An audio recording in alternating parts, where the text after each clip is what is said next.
Darkness no longer, a child is born.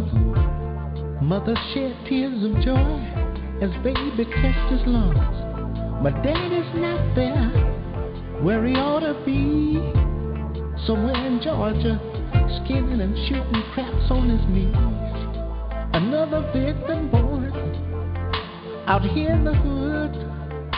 And based on statistics, it really ain't all good. Welfare takes the tab, and daddy can't sign, and it can't be seen. The family becomes a crime. The hunt is on, and brother, you're the prey.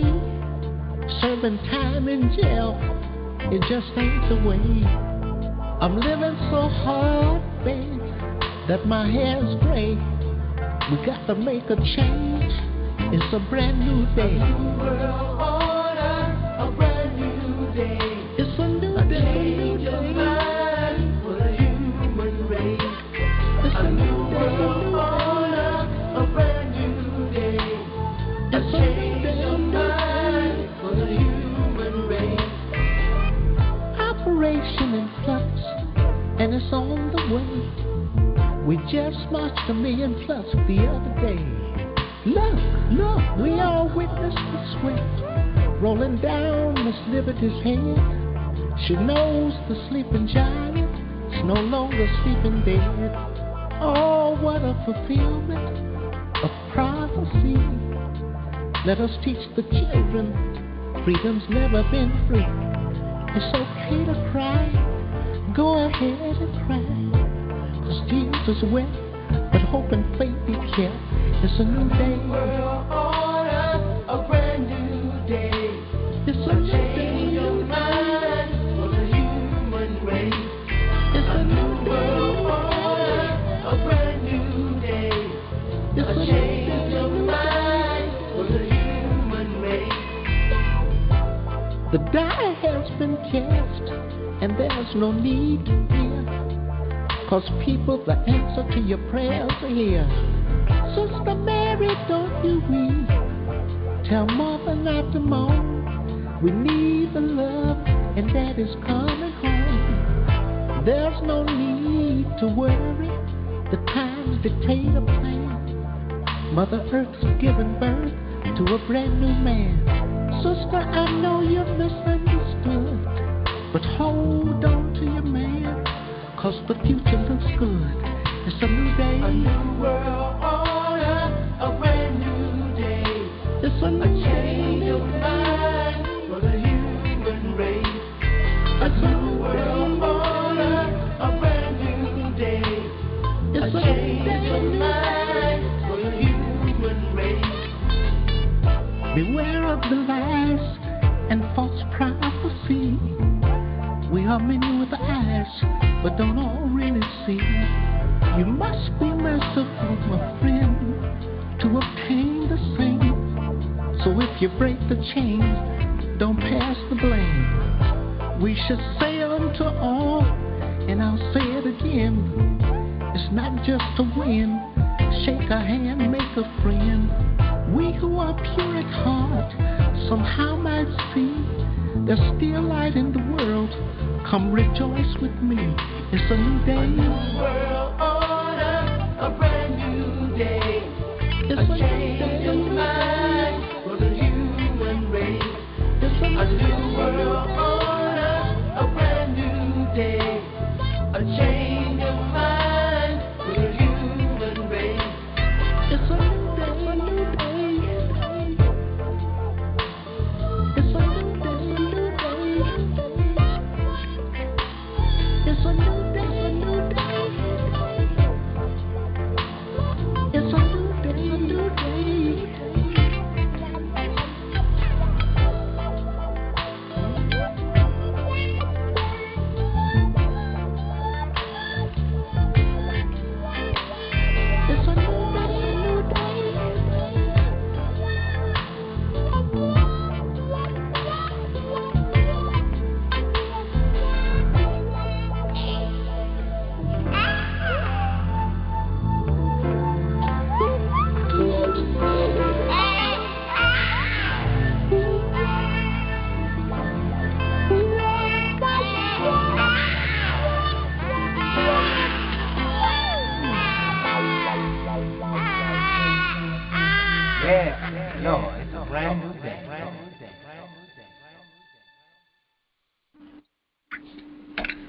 Good afternoon, brothers and sisters, and I hope that you're enjoying your Sunday afternoon like I'm enjoying, excuse me, like I am enjoying mine.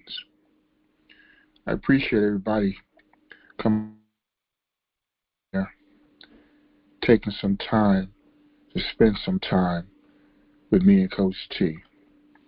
Hopefully we'll be blessed by Coach T. He's been very busy in the area of finances, which you know is very important. And so perhaps we'll have a chance to talk with him and give us some very important updates as far as our finances are concerned. But also, you know, it's very important to deal with what's happening to us as a people. And so I spend this time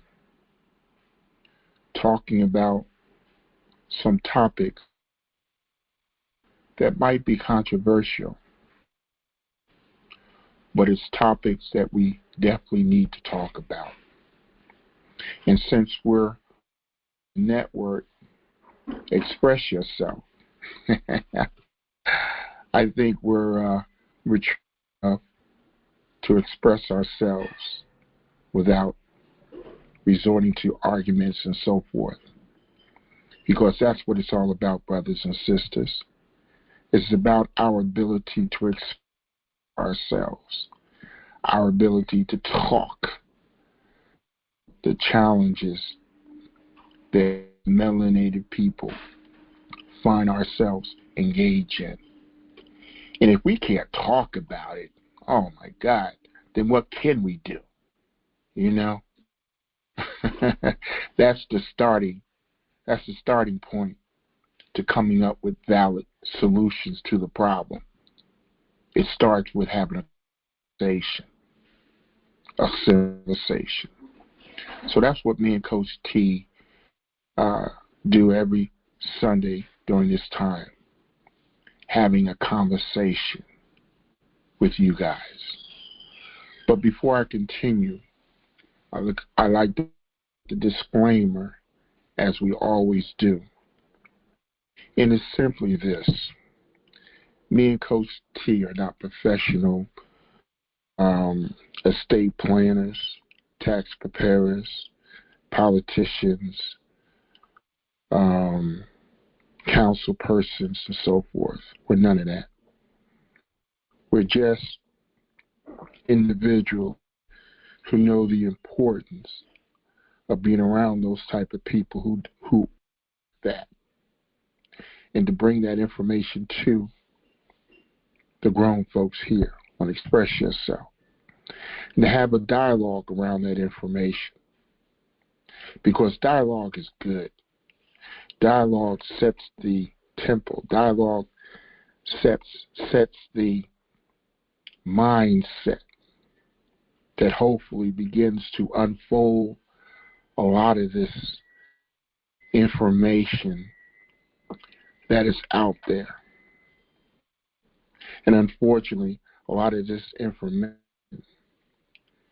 has a tendency to confuse us, has a tendency to start arguments, have a tendency to do everything but what information is meant to do. Solve problems. The proper information is meant to solve our problem. So it's up to us, brothers and sisters, to have the ability to take this information that is so readily available and use it to solve our problem. So, here we are again this Sunday afternoon. And I like to talk about something that I wrote about for those of y'all who are in my text threads, and also for those of y'all who tuned into, I believe, Sister Adrian's program last Friday. It was a very good program because it speaks about knowledge. And as you very well know, the name of our show or our podcast is Knowledge is the New Power. And without knowledge, the proper knowledge, there is no power. And so I thought it was just fitting to continue to talk about this knowledge and see what's so powerful about knowledge. The proper knowledge has the ability to change our paradigm, to shift our paradigm. And that's what we were talking about last Friday, the ability to change or to shift one's paradigm simply based on the knowledge that one's have. And so I would like to discuss this topic about paradigm shift. And what I expressed in the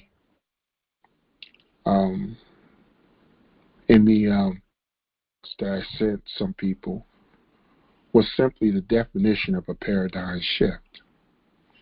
And I'll repeat it if I may. A paradigm shift is defined as an important change that happens when the usual way of thinking about or doing something is replaced by a new and different way. What creates a shift or change in thinking?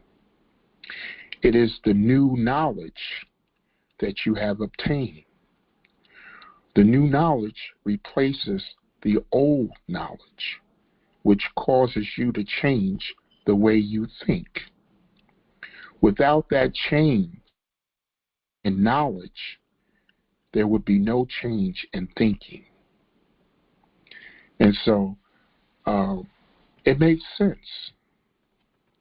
You know, a paradigm shift is simply based on knowledge, but it's based on new knowledge.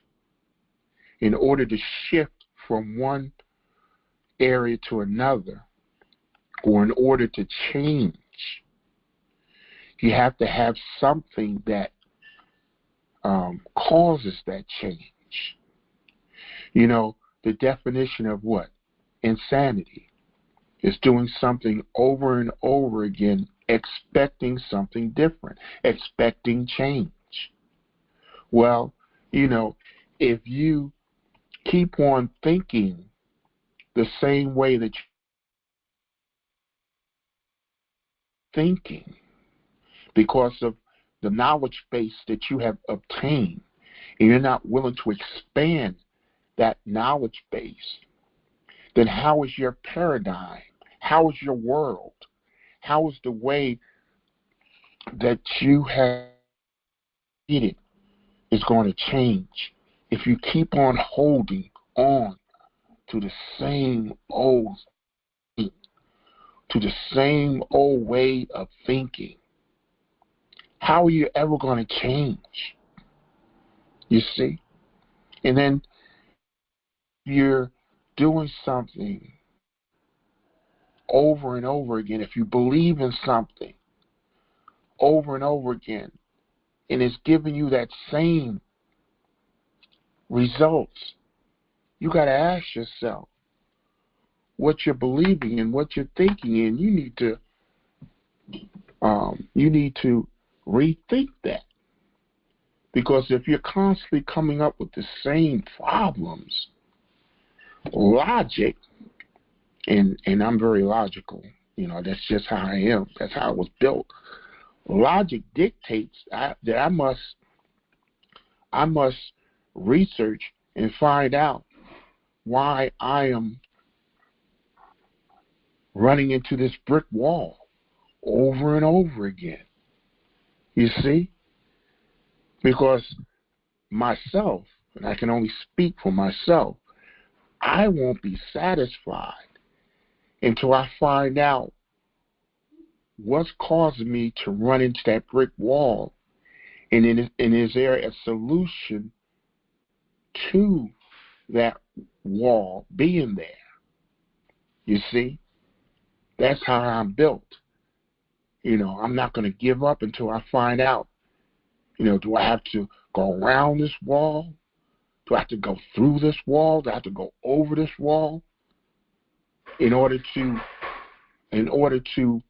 have that obstacle removed? Because that wall is preventing me from progressing further, knowing that there is something beyond that wall. So that might be the first thing that you have to decide on. Is the wall is a wall that is that a dead end? Is that it? There's nothing beyond that wall? Or is there something beyond that wall that I just need to know how to get beyond that wall? You see? And so you have to ask yourself, is what you're believing in, is your current thinking process, is it creating a wall that's preventing you from getting beyond that wall? That's preventing you to have a profound paradigm shift that will literally change your world. You see? Because I observe people. I observe myself. And I know what I have done in order to change. I had to put down some things that I may have believed in earlier in my life, that I found out that it was that it was no longer relevant to believe that way. But you see, that means that you have to be willing to look at new information in order to replace the old information. That's the only way that you're going to be able to change. Can you imagine if I was the same way I was when I was a child, thought the same way that I thought when I was a child, negating all information that I have been privy to, as I've been growing up, but I didn't latch on to that information for whatever reason. I kept hold on to my childish ways. Can you imagine the type of person I would be? A grown man acting like that child because I didn't want to give up my childhood ways. You can just imagine the type of person I would be. Well, unfortunately, there are people like that, who still acting like a child, who haven't given up their childhood ways, who haven't given up their way of thinking. They still think the same way that they thought back in high school. And I can give a good example because I remember when I used to, I'm originally from New Jersey, right? Born and raised in Jersey. And when I was living in other places around the world, I would go back and visit Jersey. And man, some people that I grew up with who never left the neighborhood, y'all, who never left the neighborhood. And that's okay. There's people like that. But their conversation was still back in the days when we were, growing up. I have since moved on because I had so many other experiences, to draw on. But those individuals didn't. They were stuck where I left. And I left Jersey back in 1977. Every time they see me, they stuck on, 77 and earlier. Tell me what you've been doing. Did you graduate from college? Are you married? Let's have a conversation. It can't be just the things that, we talked about when I was living in Jersey, man. Your life can't just evolve around that. It has to expand more than that. But some of us, are like that, But this is what I'm talking about, is that being like that prevents you from growing as a person, especially when you're talking about the situation that I talk about in Knowledge is the New Power, about statehood, about finances, about the things that we need to be studying in order to advance in the areas that we need to advance in. See, it's no longer cool just to be talking about, what we did back then. It's a good conversation, but eventually that conversation gets dull. What are you doing to improve yourself? Are you currently employed? Are you married? How long you been married? I know the challenges that we had growing up. Were you able to overcome those challenges? Are you still making those same mistakes? You see, these are the type of conversations that I have, not only with myself, but with people that I know, because it's all about getting better. It's all about getting better, and it's all about solving our problems. And see, we being melanated people, and I think most of us on this line might be melanated, but even if you're not, you can relate to change. You can relate to the adversities that some of us have growing up in the United States. I don't care what ethnic group you come from, unless you were born rich, you had some adversities that you had to go through. And so that's something that we all have in common. But unfortunately, we as melanated people have a special circumstances because simply what has been done to us that are now being unraveled based on knowledge. Based on knowledge, brothers and sisters. And so what I'm going to do is I'm going to play a couple of videos to set the tone as to some of the challenges that a lot of us go through simply because we don't want to change. We don't want to create the type of knowledge that will create the type of paradigm shift that will bring us into the light that unfortunately our oppressors have created to keep us in the dark. In the first video I like to play, again, we're all adults. It's going to be based on what he calls the last vestige of being enslaved. And remember, this video is a little old. It's back before our former President Obama was president, because he speaks about, will we ever have a black president, so-called black president. That's how old this video is. But it's still relevant because it talks about how some of us are tied to a certain way of thinking And we're not willing to give up that way of thinking.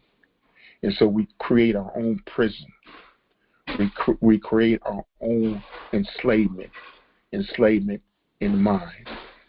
So let me go ahead and get started, because we got a lot of information to go over, unfortunately, in a short period of time. So let us begin.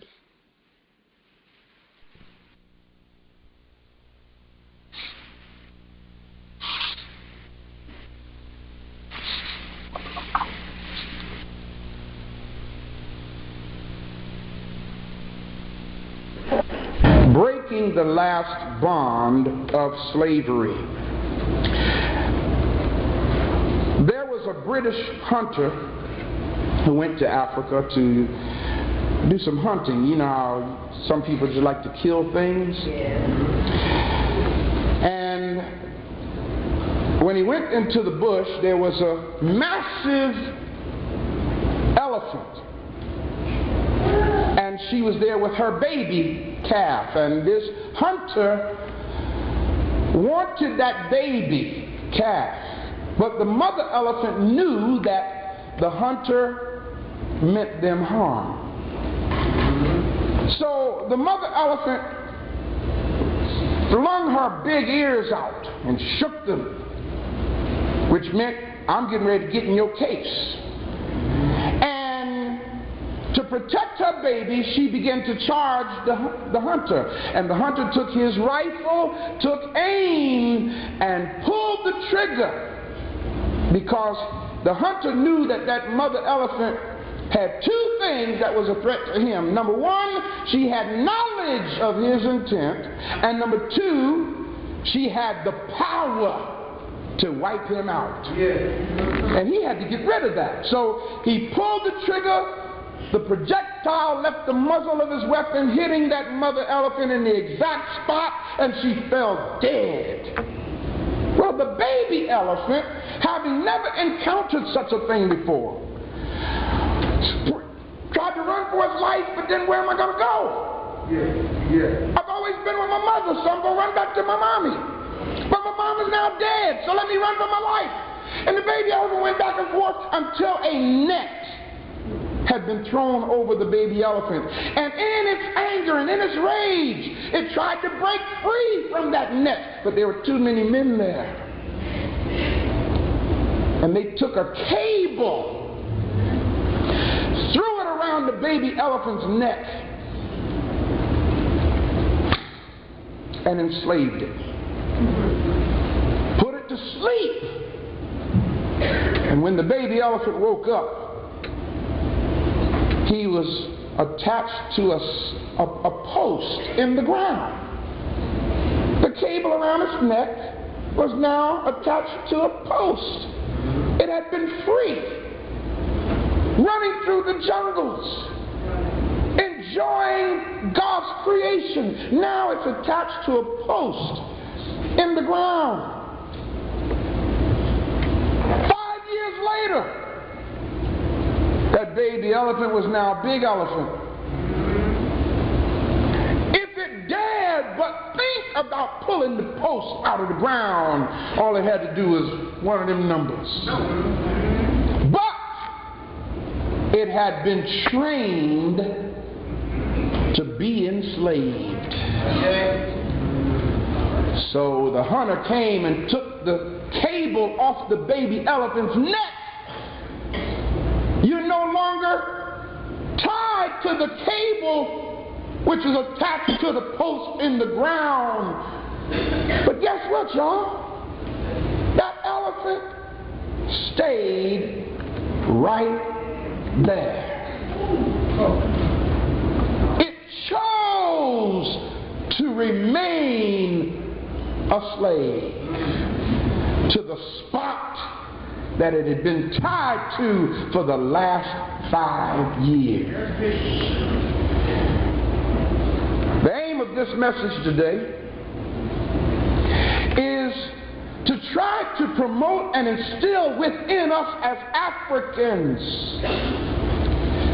not only the desire but the power or the ability to experience African liberation. found out, y'all, that there are a lot of us that really don't want to be free.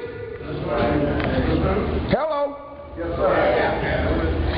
Many Africans still function within the philosophical paradigm that was forced upon us by those who oppressed us. And many people, many of our people have chosen not to move away from that post in the ground. How is it that we have chosen not to move away from it? Because here's what enables you to move away from that post. It's something called knowledge.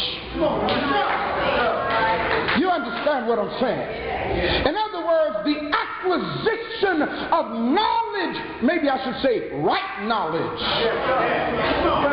will automatically cause you to move away from that post in the ground. But I found out that many of us have chosen not to move away from the post in the ground because we have chosen not to add knowledge to ourselves. And guess what? As a result of choosing not to add knowledge in our quest for liberation, we create our own uselessness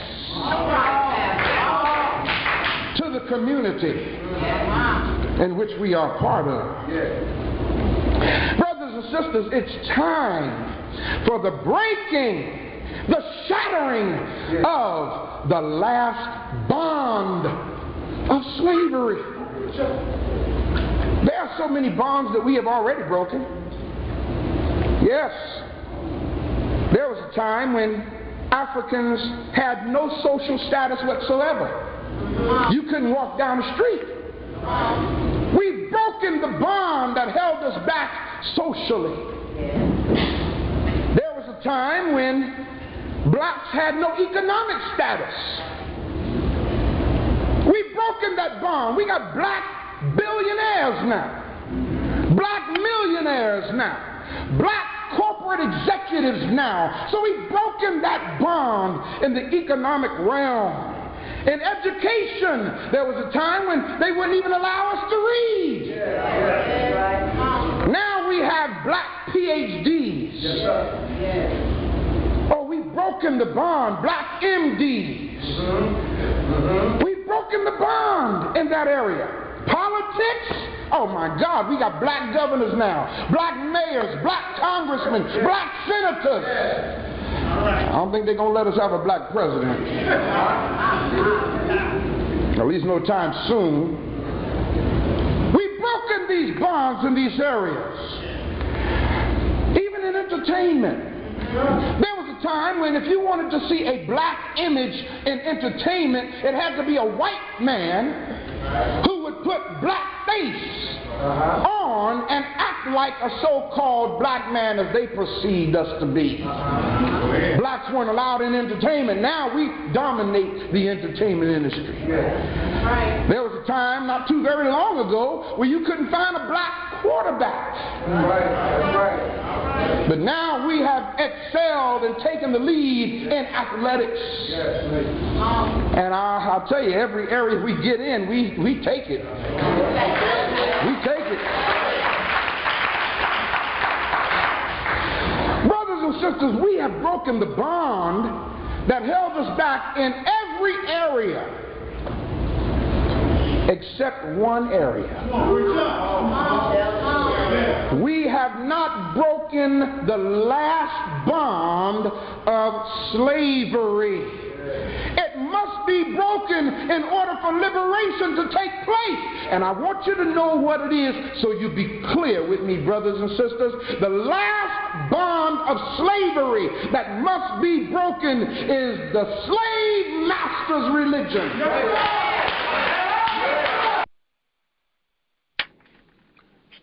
Now, I want to stop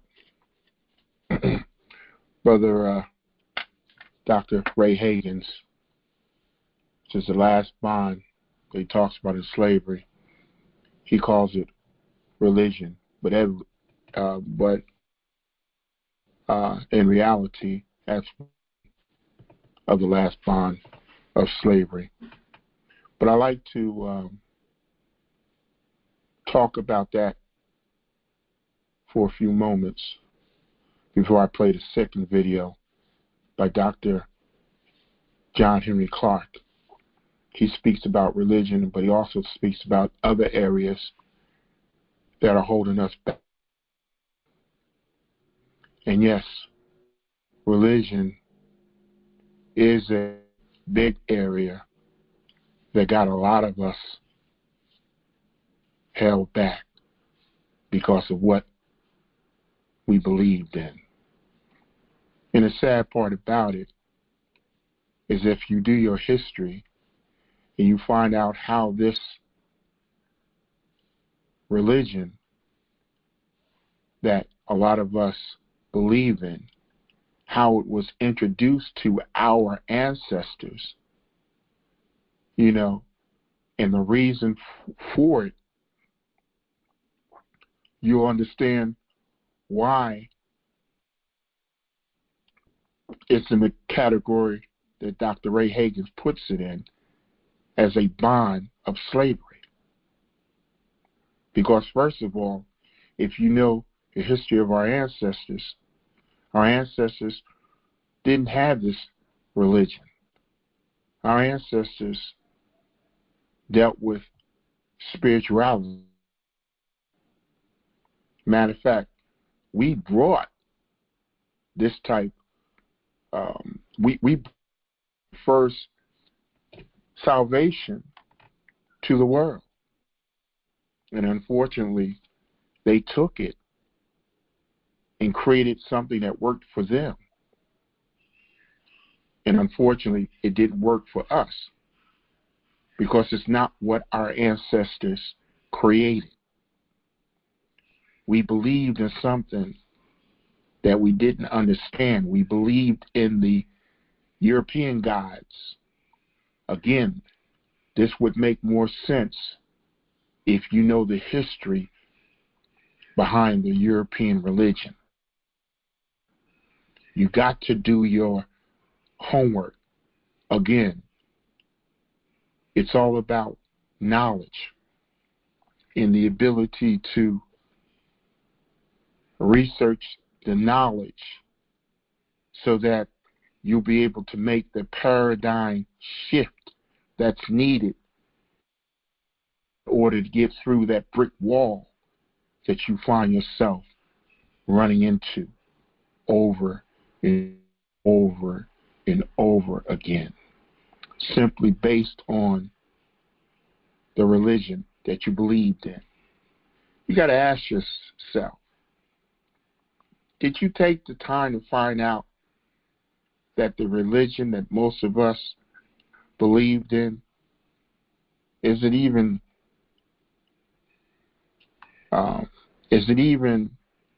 or should I say, does it denote our, what's the word I'm trying to say? Does it even warrant our loyalty? You know, how was this introduced to us? What was the circumstances this religion was introduced to? And how come we're so loyal to this religion that wasn't the religion that our ancestors based their spirituality on? Can you imagine the type of psychological conditioning that you had to go through? To the example that Dr. Ray Hagins gave about the post that the elephant was tied to. And after a period of time, that elephant could have easily raised up that with the strength that he had. But it was no longer the physical post that he was fighting. It was the mental post in his head.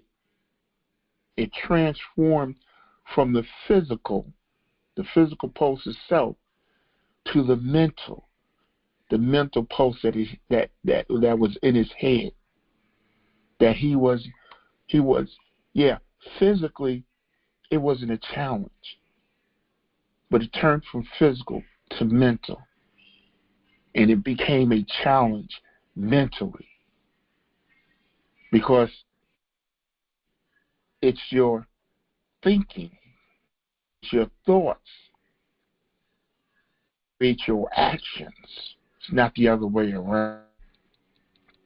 So how many of us have created this post that we can't escape from because we're not mentally able to? So this is what we're talking about, brothers and sisters.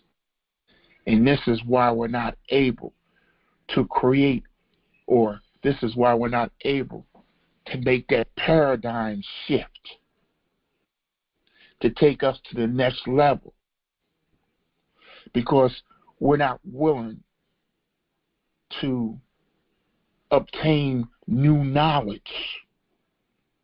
See, if that elephant could think, if it had a thought process like human beings, he would have took on that new knowledge that would have enabled him to deal with that post, and he would have figured it out, and it would have been no for him to resolve his dilemma. But because he didn't have that knowledge, or in our case, we have that knowledge, but for whatever reason, we didn't use that knowledge, then it's just like not having that knowledge. In today's world, brothers and sisters, there's no reason why we, as melanated people, as the first people on this planet Earth, there's no reason at all why we in the condition that we're in. Correction. There's one reason. Correction. There is a reason, and it's the only reason. And the reason is because we choose to be in the condition that we're in. That's the reason. We choose to be dependent. We choose to not be governed by ourselves. That's a decision that each and every of us make. The question that you have to ask yourself is, why do you choose to remain tied to that post when you have the means not to? That's the question that each and every one of us must ask ourselves. Why are we still on this post? Yeah, I know in the beginning we were young and we physically didn't have the strength, but now we've been in this situation for generations, and there's information, there's knowledge out here that's available to us to free ourselves from this bondage. But we choose to keep using the information or the knowledge that we currently have that doesn't give us the ability to change. The knowledge that you currently are using right now, and some of y'all will go back to that knowledge after this podcast because you're accustomed to doing so, knowing that it has nothing to do with your freedom, your ability to be free. This is what we're talking about, brothers and sisters. This is what Dr. Ray Hagins is talking about, but he put it in the context of religion. I can put it in the context of not only religion, but also in a lot of the organizations that we belong to. The NAACP, the Urban League, again, the different churches, from mosques, different temples, the educational system that the public school system that we all attended. And then some of us went to college. But of all that we have done thus far, has it allowed ourselves, I'm talking about melanated people in particular, to be free from the bondage that we're still in? And I must say in particular, the colonization that we're still experiencing as a people. For those of y'all who don't know, let me share it with you that we're still a colonized people. We still have not developed the knowledge to decolonize ourselves. That's our post that's still tied to our bondage. And we're still tied to a system called a government by the United States of America, which was created to keep us colonized.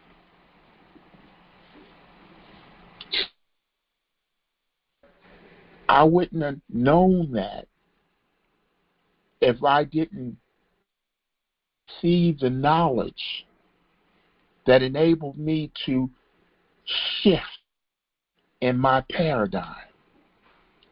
If I, for whatever reason, dismissed that knowledge because I wanted to remain the paradigm that my current knowledge base puts me in. A lot of us are like that. A lot of us ain't trying to hear none of this.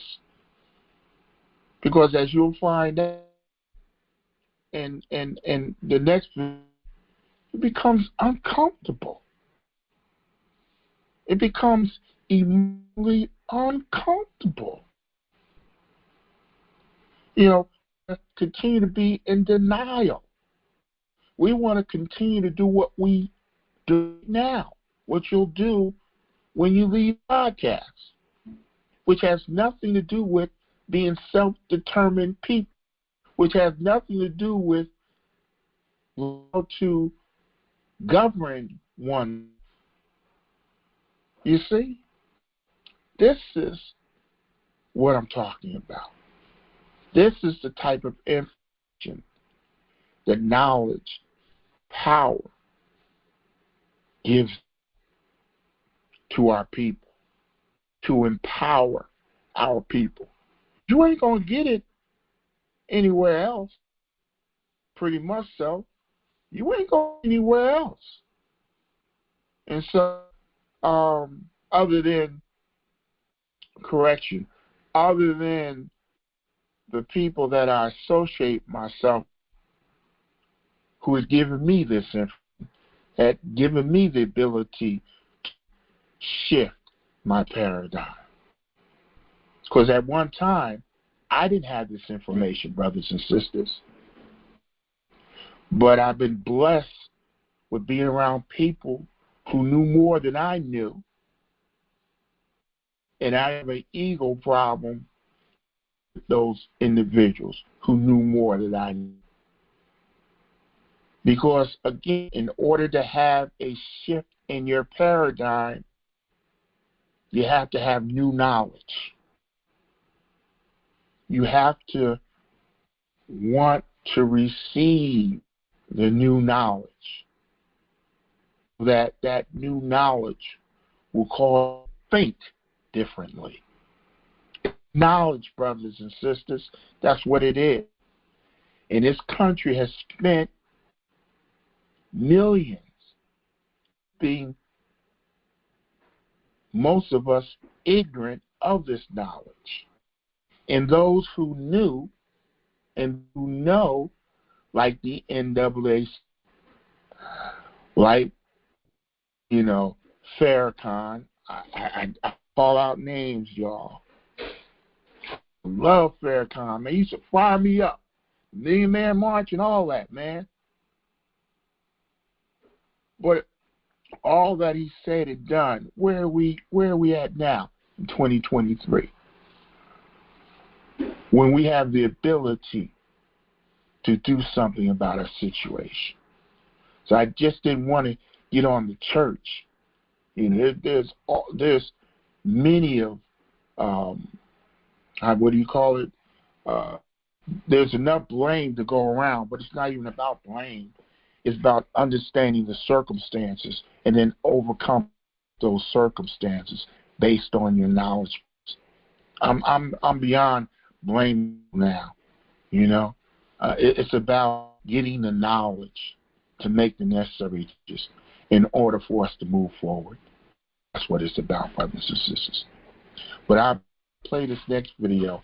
I would like to open up the lines just in case someone has some comments on what we've been discussing and saying thus far. So let me go ahead with the lines.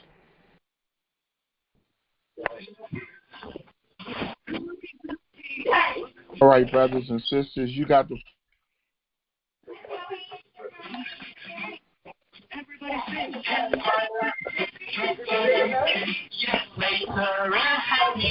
How's it going? Is everybody able to follow what I'm saying?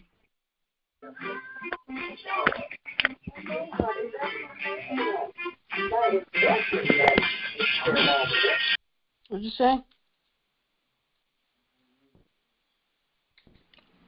Yes, if someone's trying to say something, you need to speak up. I didn't hear you.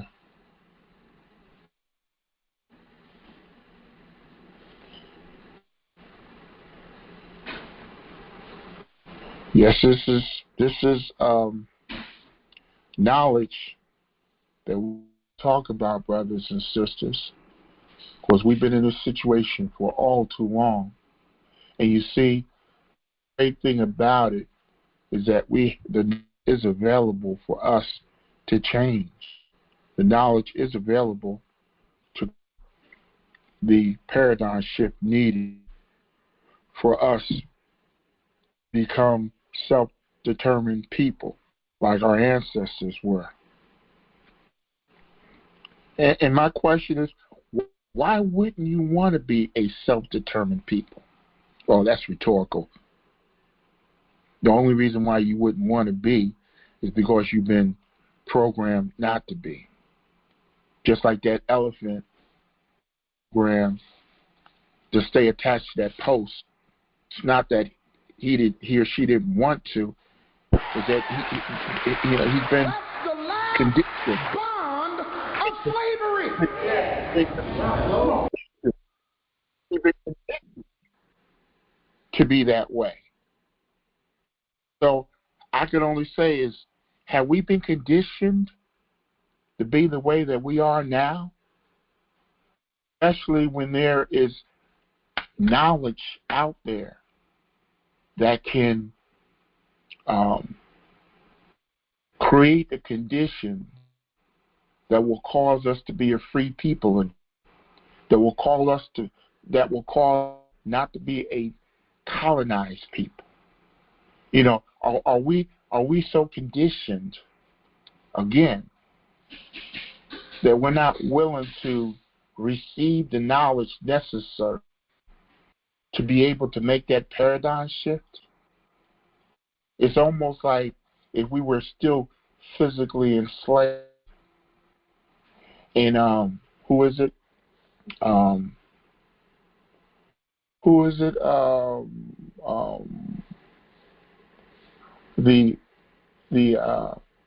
The female who freed a lot of those slaves, but she said she would have freed a lot more if they had known they were slaves. So I think it's Sojourner Truth.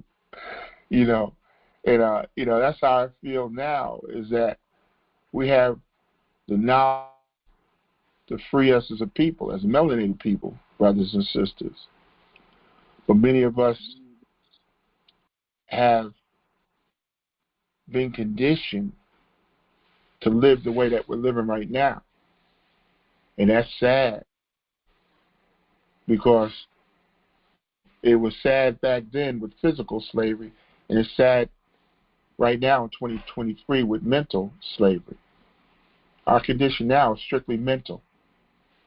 Strictly mental. And so what I'll do now is I'm going to go ahead and play that second video that kind of goes in a little further as to what we're talking about. So just bear with me and let me go ahead and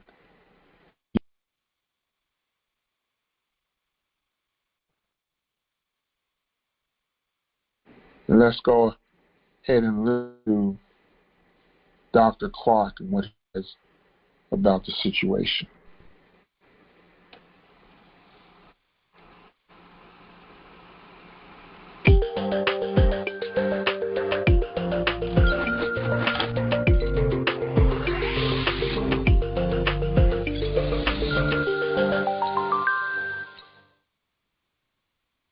Hello, I'm J. Jermaine Bay of Elodium Morris Pretium, Ante, Colorado. The acronym is AMPAC. I'm the Chief Judge of Consular Court.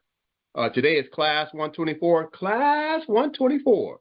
What did we learn in Class 123? Well, let's talk about that in Class 125, okay? However, today's feature is dedicated to our historical master teacher, Dr. John Henry Clark. Dr. Clark specialized in the study and research of Africa's ancient governments and the ancient Universal School of Luxor. Dr. Clark spent a lifetime trying to bring confidence back to our oppressed community of brainwashed and misinformed people to realize the brilliance of our past and present contributions to humanity, and how we have been deprived of the political and scientific education that the Africans taught the Europeans, Arabs, and all of other Western and Eastern Asiatic societies. Dr. Clark was determined to build our collective confidence through the emergence of African education and the promotion of unity and self-governance amongst our people. Dr. Clark understood the need for statehood and the political and judicial integrity of our trust territories. He gave his life to public service and the monumental task of decolonizing our minds and decolonizing our communities. He despised the notion of fellowship and worship of religious organizations that did absolutely nothing to liberate our people. He knew that the Africans had been hoodwinked, bamboozled, and led astray by foreign religious belief systems.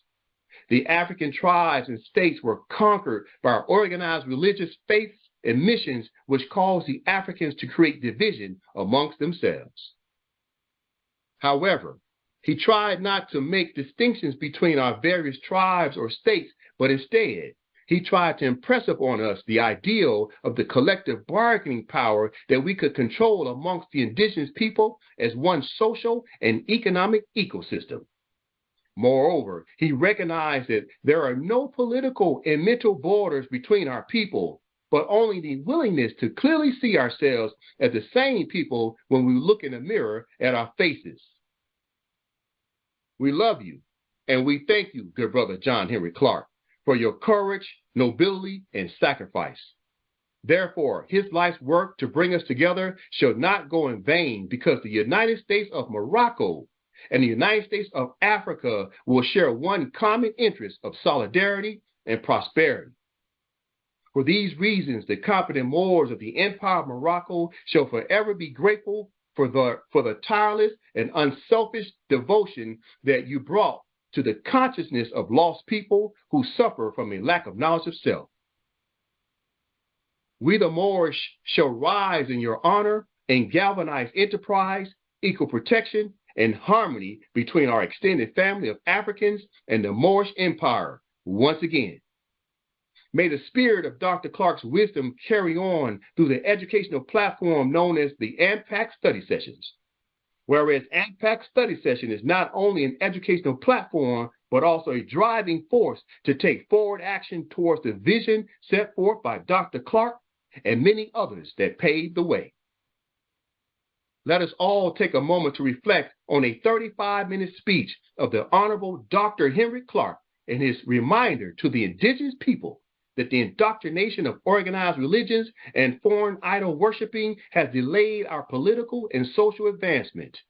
We, the conquered and colonized people, must focus on spirituality, nationality, nationalism, and constitutionalism through our combined efforts.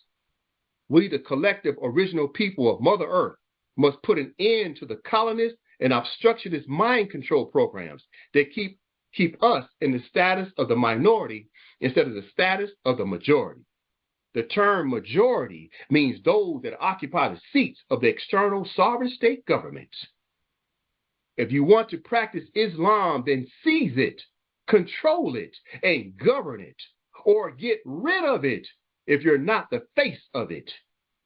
Whereas 75% of the people on planet Earth who practice Islam are copper-colored people.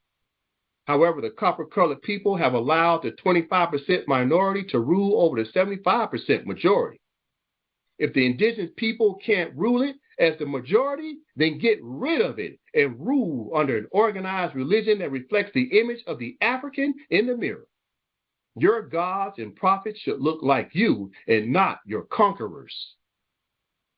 Recalling that our ancient state governments around the world failed together. So therefore, our modern state governments in our ancient lands shall rise together as united sovereign states throughout the world and bring liberation, peace, and security to our lands wherever the sun and the moon cast light upon the crest of Mother Earth. The political wars and holy wars will cease when the indigenous people unite our efforts to adjudicate those who trespass against the will of the majority stakeholders of the customary norms of ancient and modern international law. We are stronger together than we are apart. Lastly, here are the powerful closing words of Dr. Clark and his yearning plea for us to decolonize. We are ready to pick up the challenge. We are ready to start a revolution that will change the world. We won't get ready tomorrow because tomorrow's things are left to tomorrow. We will start our revolution right now, and we will start it for ourselves. John Henry Clark. Let's now take a moment to hear the wisdom of our good brother, Ashe. I was supposed to be here early. They gave me another assignment. They didn't pick me up to go to the assignment. I followed their instructions and waited at the hotel. I would love to be here when I can be more fully in depth on this subject, because there's a whole lot of illusions about Africa's relationship with other people in the world. There's a whole lot of illusion about our relationship to the religions in the world.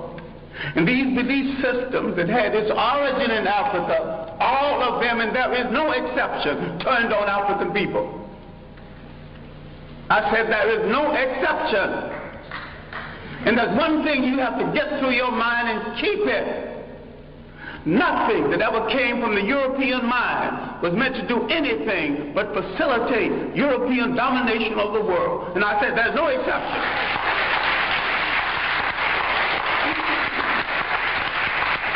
Everything that was brought into this continent, everything, every idea, every so-called religion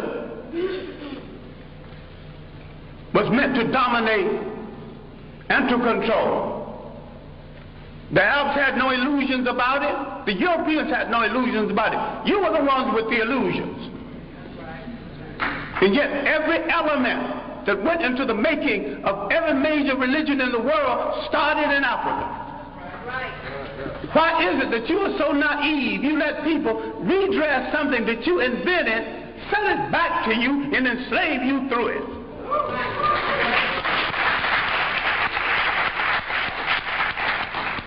I'm saying that all organized present religions a male chauvinist murder cause. And I say there is no exception.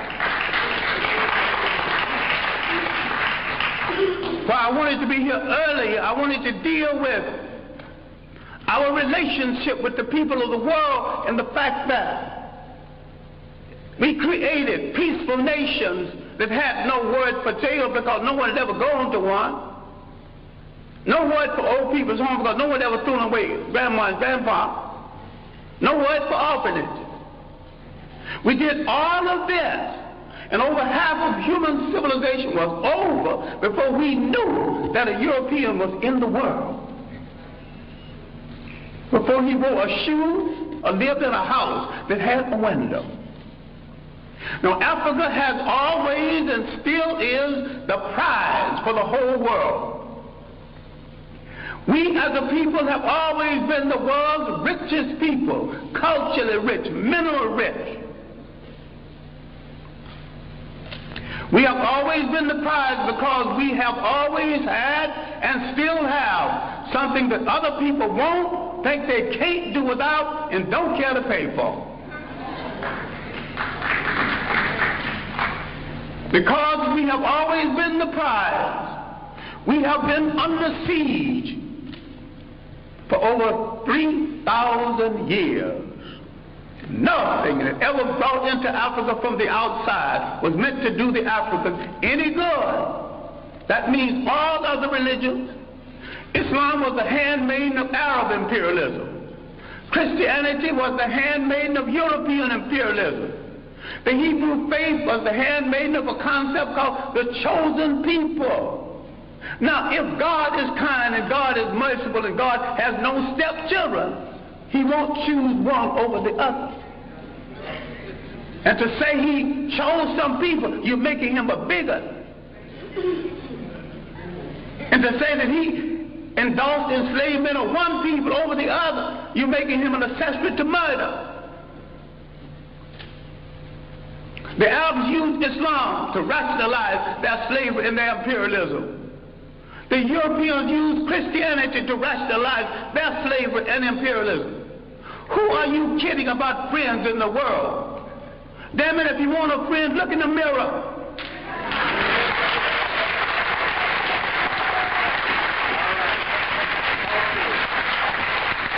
There's 1 billion African people on the face of this earth. Why are you buying third-rate junk from third-rate people thinking you can't make it? Why don't you at least make a safety pin to hold your child's diaper together? Who has programmed your mind to thinking you can't make a car? The first man that made a car that had never seen one previously.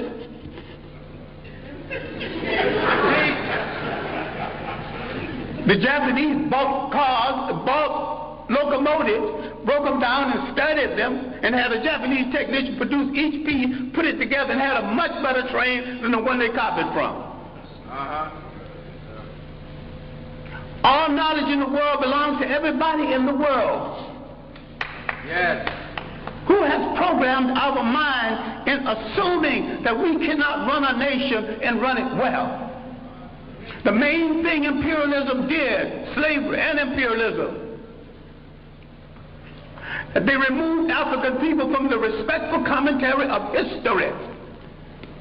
And they tell them something they are still telling them, and all of the organized religions are guilty of this. I favor none of it because Africa didn't need any of it. I'm saying that African belief systems, properly understood, is 10 times better than Judaism, Christianity, and Islam. And better for the African. So you might have some romance with one of these religions. I have no romance with any of them. I have a romance with reality and truth. And the chips can fall where they may after I tell it. As for friends, you have had no friends. When they discovered you, they began to prey on you. Now let's look at our relationship with Western Asia, mistakenly called the Middle East. For 3,000 years, our greatest enemies came from Western Asia. They were trying to avenge the fact that they were once African colonies. You read a book called When Egypt Ruled the East, and you get some of the basic information on this. Now,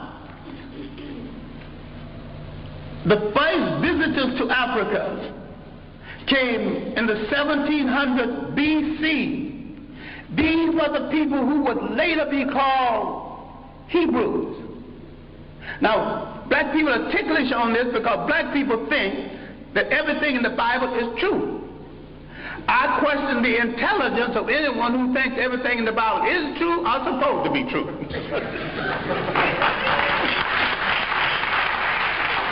It's allegory, stories told to illustrate a point at a time when there were very few people reading books. And most of what went into the making of the Bible was copied from Egyptian texts. Now, if you want to get so dewy-eyed over the Bible, which is a carbon copy of a carbon copy, why don't you go back and read the original Egyptian text?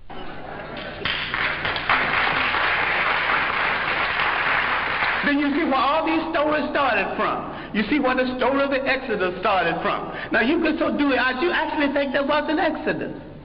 These people walked into Africa. Why couldn't they walk out? Why did they have to go by sea?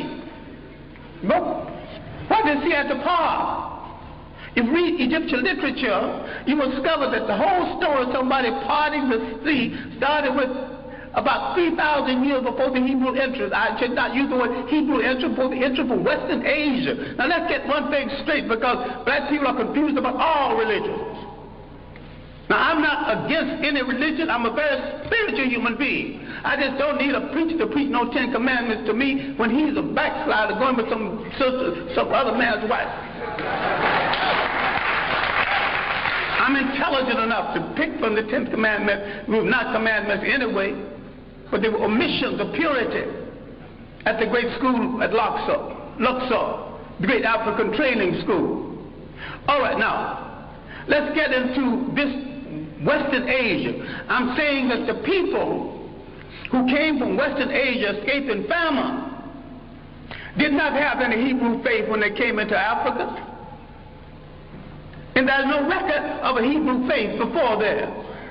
Why is it that when they left Africa in the so-called Exodus, they had all three?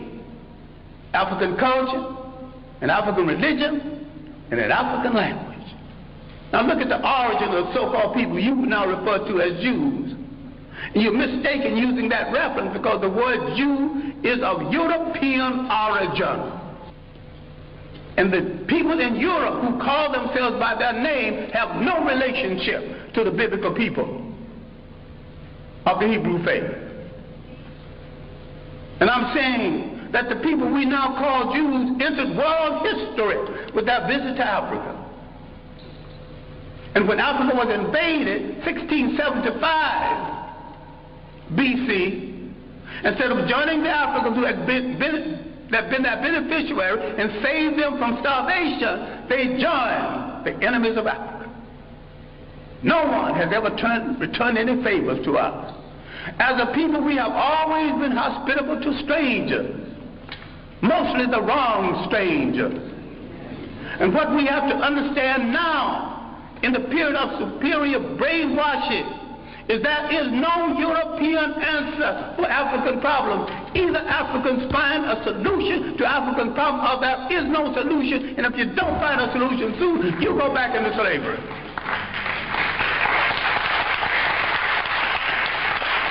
We have to stop all of this nonsense about who belongs to what religion when all of them were imposed on us in the first place. We stop all this fight between Muslims and Christians when neither one of the religions are doing them any good or moving them toward independence. All of them are handmaids of conquerors. All of them are religions of conquerors. We were naive when we accepted their interpretation of something that we had all along. I'm saying we need to take a good look at ourselves. I'm not talking about burning churches. I'm not talking about getting rid of religion. Understand me well. I am saying that every single thing that touches your life, religious, socially, and politically, must be an instrument of your liberation, or you must throw it into the ash can of history.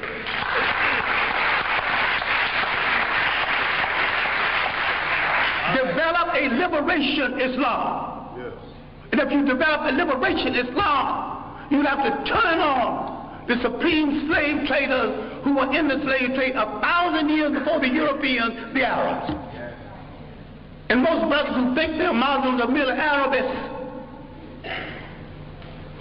Forerunners, vanguards of Arab propaganda. The Arabs are not above joining the Jews against black people. In America, they're already doing it in Detroit. In America, they're already doing it in real estate. You got some dewy-eyed thing, but you got a friend. I still ask you to look at that mirror. And if nothing staring back at you is friendly, then you've got no friend. So this is why you start friends. All right. I'm saying something which you need to reconsider. I'm saying that everything that came into Africa, every people that came into Africa, did not come to do Africa any good. Everyone and every religion and every people who came into Africa declared war on African culture. They began the bastardization of African people, created confused mulatto who didn't know whether he'd be loyal to his mother's people or his father's people. That confusion is still here. The fascination for the color of the conqueror and the fascination to go to bed with the conqueror. Now that's raw and mean, but it's true. Now, some time ago, a North African leader, Gaddafi, was sending some Libyans to study in Europe. And he told them what any good nationalist would tell students going to study: I'm not sending you to Europe to find a wife. I'm sending you to Europe to gain the technology to come back and make Libya a strong nation, a strong Islamic nation, and a strong Arab nation. And you cannot achieve any of this between the legs of a European woman.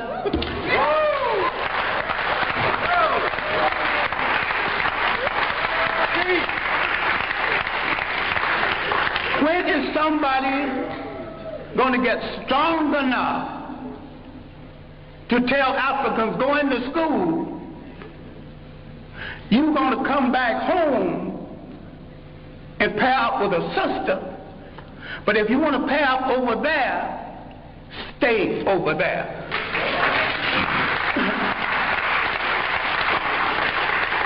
Now, the one thing we have to look at, and I'm sorry, I'm going to have to conclude on this because I've left out a body of information. At the university, I teach an entire course, semester course, on Africa's relationship to other people.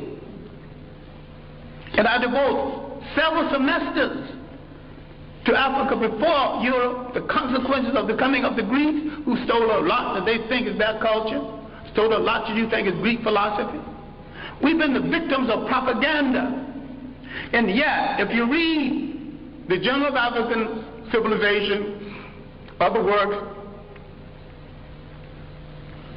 we have lived in Europe, we've lived in Asia, we've lived in the Americas.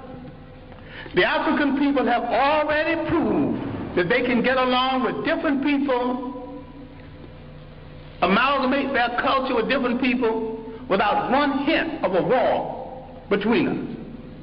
People who come into Africa immediately declare war on African culture, standards of beauty, standards of conduct, and change the African concept of theirs so they can rule through him.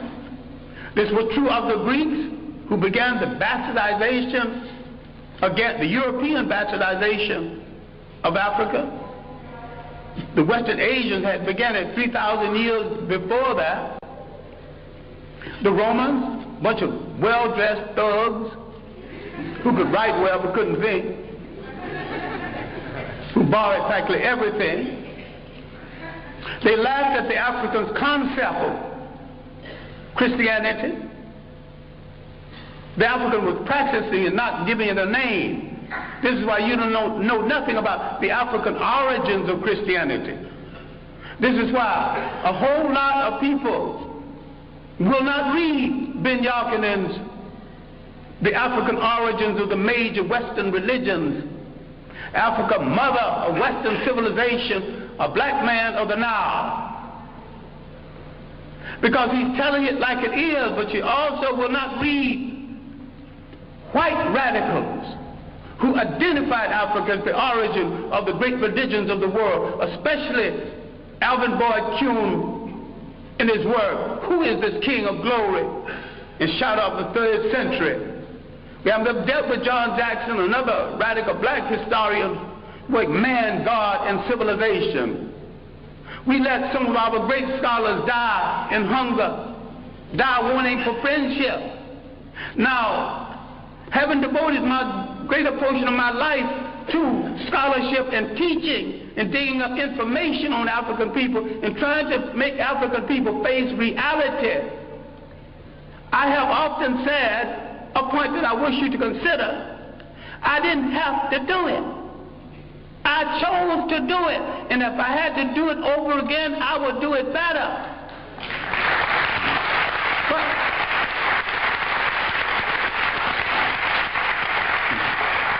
I have a lot of talent other than the talent to teach and to research.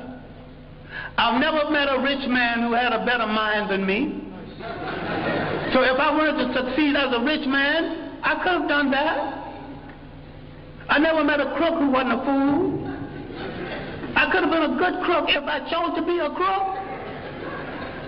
I chose to be a teacher of African history. I chose to look in the Bible where I couldn't find my people. I started looking for them in the world, and I didn't stop until I found them. And I know why they are left out of the Bible. I know why all the angels are white. You mean to tell me God is merciful, God is kind, and not one little brown or black angel sneaked into heaven? I ain't buying that. Now the Bible that you get so dewy-eyed over is one of the greatest pieces of propaganda ever written. If you want to read the Bible, why don't you read the Bible one day and read Mein Kampf the next day and see the comparison? That's hard on your mind. Because you think if you don't have Christianity, Islam, or Judaism, you don't have to have spirituality. I've got more spirituality after I put all of them down. And I've got more religion after I put all of them down. All right, now let me conclude something that has no conclusion. We have to look at the impact of Europeans on Africa. All impacts have been negative. The Romans laughed at the early African Christians. Finally, for political reasons, they stopped killing Christians and became Christians.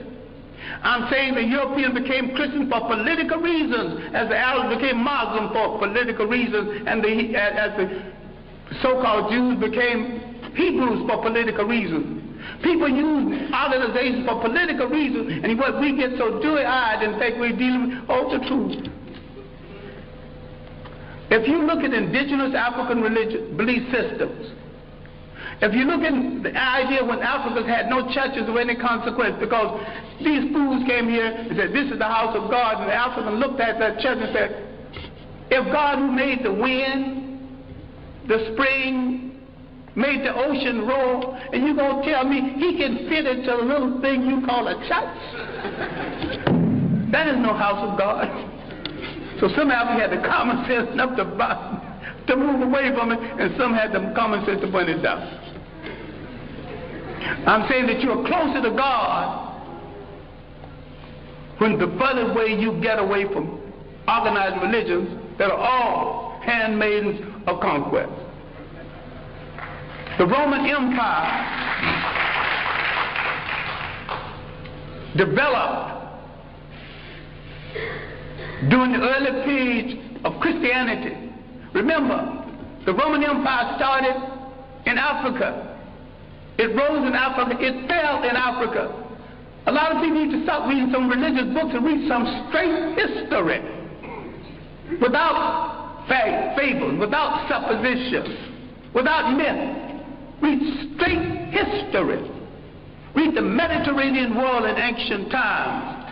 She's a racist bigot, but her chronology is good. It is a good history of the Europeans trying to move out of Europe into the Mediterranean to find something to eat, to put on that gosh darn awful European food. He has solved his problems at the expense of other people. The slave trade liberated Europe from the depressed economy they had created with the so-called Crusades and through the famines and the plague. Europe always solves its problems by preying on people outside of Europe. They are in a position right now that they have betrayed true socialism, which was not of European origin in the first place. And some people are confused between Karl Marx and Groucho Marx. I think a lot of people are Groucho Marxism instead of Karl Marxism. They're funny people. And if you think that system started in Europe, no system as humane as socialism could have started among a bunch of icebox people who prey on their brothers for their breakfast. Read Kwame Colson's work, The History of the Modern World, especially the early chapters. Now, the evidence of Africans in the New World, the evidence of 1,000 years of civilization before slavery, all of this I'm not discussing because there is no time. But when the Romans disgraced themselves in the mismanagement of Christianity, they created a vacuum. Islam moved into that vacuum. The Africans thought that Islam would get the Romans off of their back. They were right. Islam got the Romans off of their back, and the Arabs jumped on their back, and they're still there, using Islam to justify it. Now, the African military man, because we are the greatest fighting machine in the face of the earth, if we ever discovered this, people are going to start running. Under proper leadership, proper inspiration, properly equipped, the black man is the greatest human fighting machine God ever created. If indeed God created it. I think the gods of Africa created it. Once you lose track of your heritage, you lose track of your liberty in this world. The Europeans doing the slave trade not only read the African out of history, they colonized history, they colonized information about history. They colonized image. They colonized the image of God. Who told you Christ was white? He was born in that part of the world predominantly occupied by non-European people. So you should not get into the argument about whether he's white. All you have to say, was he a Greek? No. Was he a Roman? No. But these were the only people partially white in the area at the time. If he wasn't a Greek, he wasn't a Roman, he was one of those other people. You don't have to argue about the shades of color. So far as you're concerned, once you establish he was not a woman, he was not a Greek, your conversation is over.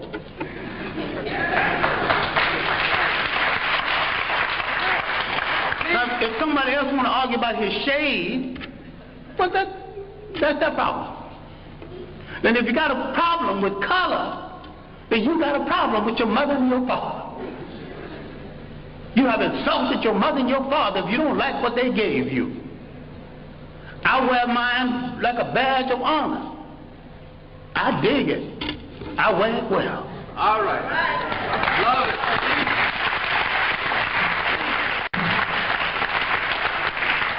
I'm saying in closing, and I am closing, that what you have to do is take a holistic look. Not only at your position in the world, but your potential in the world. You have to learn how to convert everything into an instrument of liberation or leave it alone. You have to realize there were no Greek fraternities and sororities until they were introduced to secret African societies. People get all dewy-eyed over something that was imposed on them in order to control them, without understanding that that's another imperial effort. So it bothers me, and although I have good personal friends who are Muslim, that not a single Muslim scholar have dealt with that 1,000 years of African independence before slavery and how the Arabs from the north systematically destroyed these nations. It did not occur. 1591, from Morocco, an army was launched against these great independent nations in inner West Africa. These were great states. And because of poor communication between African and African, there was enough armies in these states to march down to the coast and to drive every slave trader into the sea. But the communication between African and African was so poor. Even today, the East Africans are not too clear about what's happening in West Africa. And nobody knows what's happening in North Africa, because the conspiracy to hold on to Africa is happening in South Africa and in North Africa. So the whites in South Africa are willing to play a part, and the pseudo-whites in North Africa are willing to play a part. In all this world, you have no friends. But if there are a billion of you on the face of this earth, scattered all over the world, what do you need with the friends other than yourself? Why can't you turn inward on yourself and say, I will wear no clothes I don't produce? Start with your underwear. I wear no shoes that's not made by a brother. You're creating a shoe factory, employment at once. Start buying aeroplanes, break them down and study them, and later on make aeroplanes. What this whole thing is about is the restoration of confidence.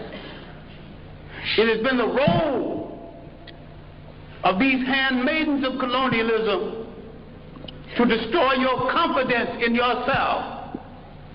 You don't believe that you can look like a god. You don't believe a black father in your home is to some extent a god. That doesn't make the black woman less than a goddess.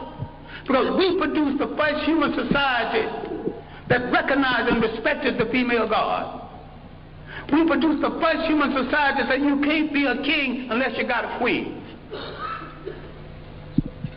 You can't be a god unless you got a goddess. So you can see all of these social ills that people are defending now, none of it started in our countries. I defy anyone alive, and those who want to come alive, come back and prove me, I invite them too, to show me one single case of sexual deviance or maladjustment any place on the African continent for the coming of foreigners.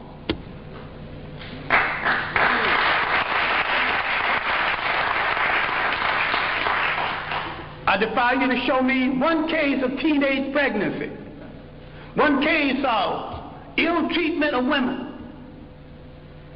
We got confused with someone else's ideas, someone else's concept and definition of us.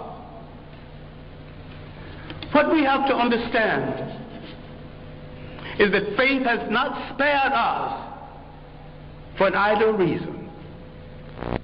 A whole lot of people who've been hit less than us are extinct. What is there in us that made us strong enough to take this heavy blow? 500 years of slavery, one way or the other. Slavery, neo-colonialism. What made us strong enough to survive? What is faith saved us to do? And inasmuch as we gave the world its first humanity, faith has saved us to give the world its last humanity.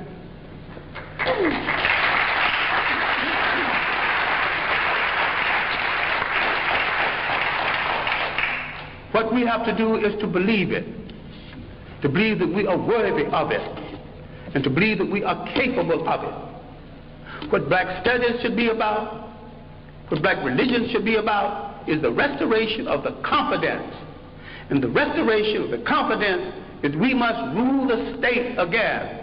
There is not an imitation nation, an independent nation in Africa or the Caribbean Islands. They're all imitation European states. And what we have to understand is that the nation state is stagnant. The Africans did not live in a nation state, they lived in a territorial state. The African learned something that's very basic. Cultures have to be fertilized by cultures. People have to be fertilized by the interaction between cultures and cultures. This insecure European tightened his borders. You know, you got a passport to come here? The word passport is not in any African language. The things he invented to restrict himself, he imposed on other people. Once we gain confidence in ourselves, and once we look at that person staring back at us from that mirror and like what we see, and don't move from that mirror until you like what you see.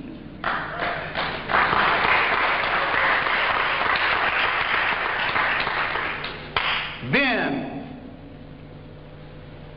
in coordination with other African people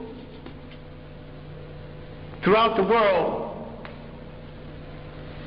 we will give the world a new lease on life. We will turn to all of our people and not one part of them. Because we came from a matrilineal society that respected women to the point the lineage came down to the female side. We must answer the call of the great African-American poet, Margaret Walker, who said, let the dirges end, let a new peace begin. Let us write a new covenant for the freedom of ourselves in the world. African men throughout the world need to step forward and answer Sister Margaret and say, Sister Margaret, we have heard your call. And because we have never been a society that excluded women, with our women at our side, we are ready to pick up the challenge. We are ready to start a revolution that will change the world. We won't get ready tomorrow because tomorrow's things are left to tomorrow.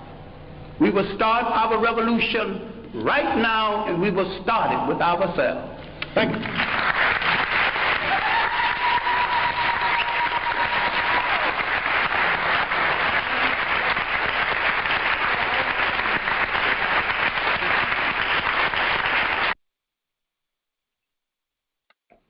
Wow. I tell you, as Brother Dr. John Henry Clarke, one of our greatest historians ever to pass our way. It's getting close to the hour. I'll open up the lines for the remaining time that we have. Any comments that you may have of what you heard and what was discussed thus far. Oh, okay. All right. It's your time to express your opinion on what you heard so far. What do you think about what Dr. Clarke said?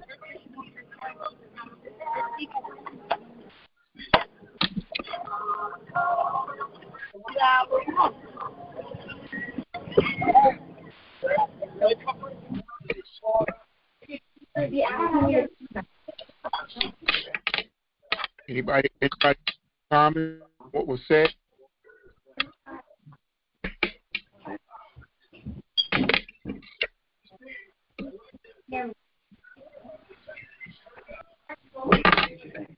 No comments at all?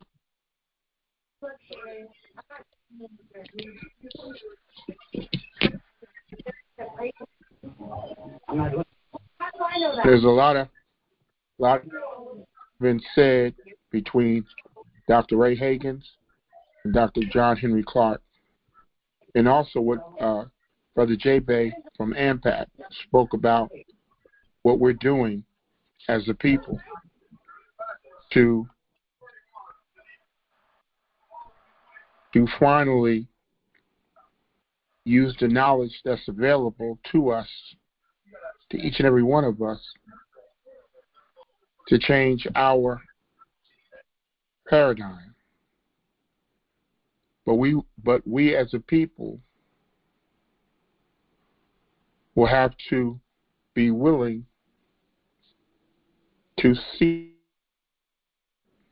and obtain that information. The information is available. It always has been available. But unfortunately, those who benefit from our ignorance kept it from us.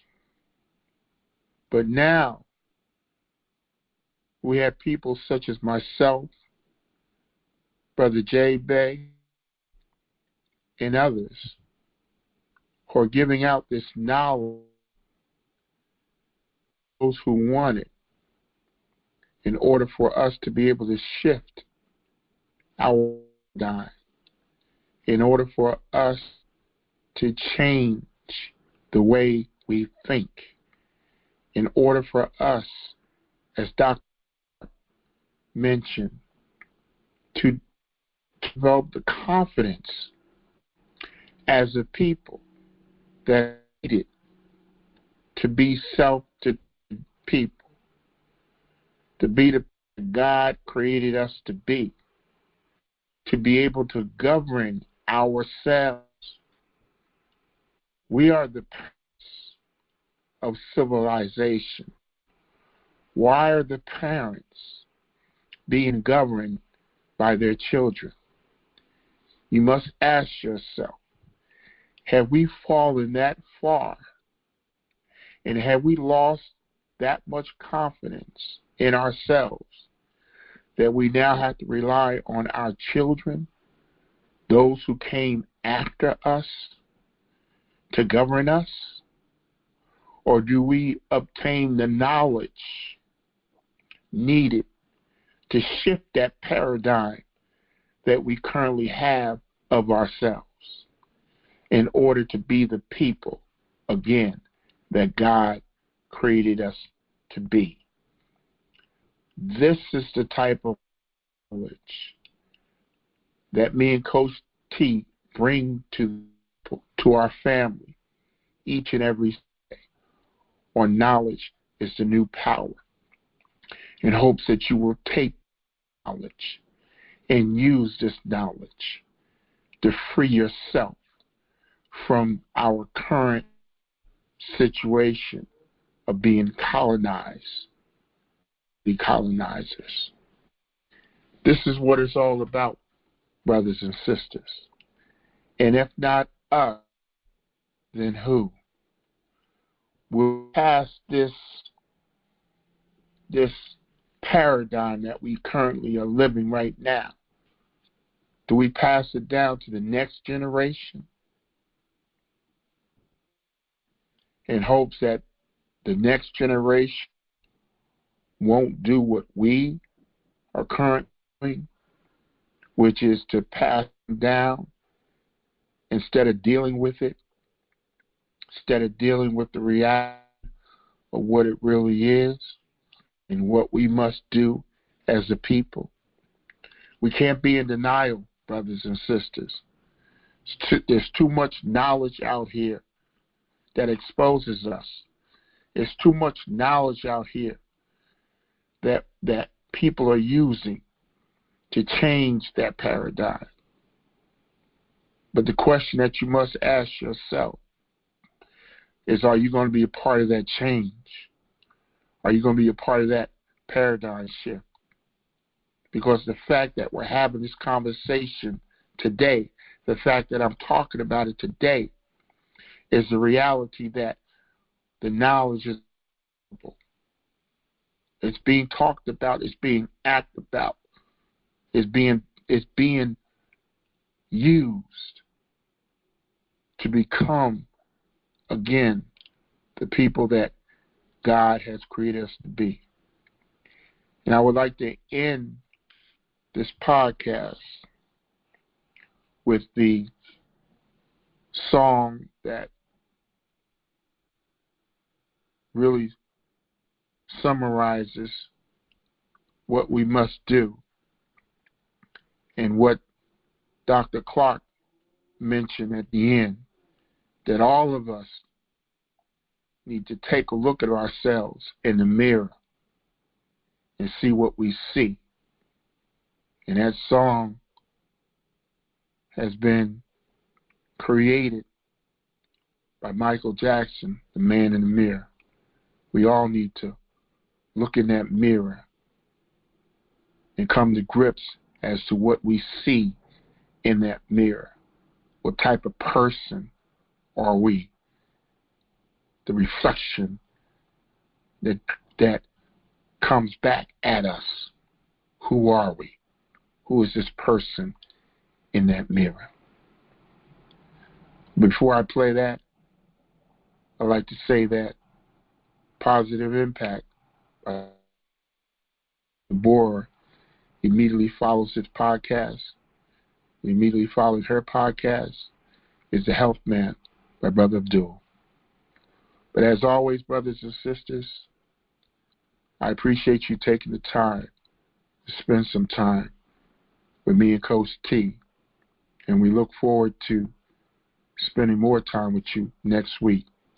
As always, I love you, brothers and sisters, and there's nothing that you can do about it. Peace, and have a great week that's coming up. And let's head out with a song by Michael Jackson, The Man in the Mirror.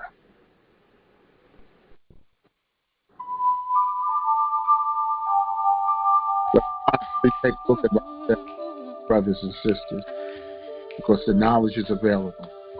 We just make a change for once in my life. It's gonna feel real good. Gonna make a difference. Gonna make it right. As I turn up the collar on my favorite winter coat, this wind is blowing my mind. I see the kids in the street with not enough